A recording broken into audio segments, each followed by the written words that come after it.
అనగనగా ఒకరోజు పచ్చని మైదానంలో ఒక గొల్లభామ హుషారుగా పరిగెడుతూ పాటలు పాడుతూ ఆనందంగా కాలం గడుపుతుండేది. తన చుట్టూ బాగా ఆహారము ఉండటంతో మరింత సంతోషంగా గడిపేది. తన దగ్గరే కొన్ని చీమలు బాగా పని చేస్తూ ఉండేయి. అవి ధాన్యం గింజలను మోసుకుని తమ గూటికి మోస్తూ చలికాలానికి సిద్ధమవుతున్నాయి. గొల్లభామ చీమలను చూసి నవ్వుతూ, ఎందుకింత కష్టపడుతున్నారు? ఎండ బాగా ఉంది. నాతో పాటు తోడుగా పాటలు పాడి ఆనందంగా కాలం గడపండి అని చెప్పింది. చీమలు ఆగి గొల్లభామకి జవాబిచ్చాయి, మేము ఇప్పుడు ఆహారాన్ని సేకరిస్తున్నాం. చలికాలం రాగానే ఆహారం దొరకదు.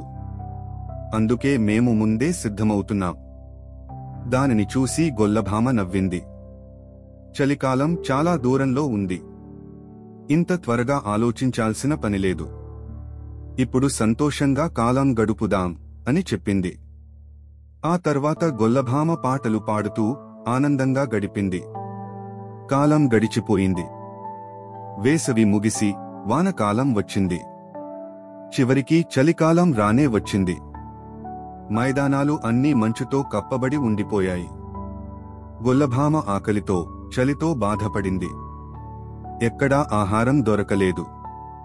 తన తప్పు గుర్తొచ్చిన గొల్లభామ చివరికి చీమల గూటికి వెళ్ళింది. తలుపు బయట నిలబడి తల వంచుకుని చీమలను అడిగింది, దయచేసి నా ఆకలి తీర్చేందుకు కొంత ఆహారం ఇవ్వండి. ఈ చలికాలంలో నేను బతకలేను. చీమలు గూటినుంచి బయటకు వచ్చి, మేము వేసవికాలం నిండా కష్టపడి పనిచేశాం.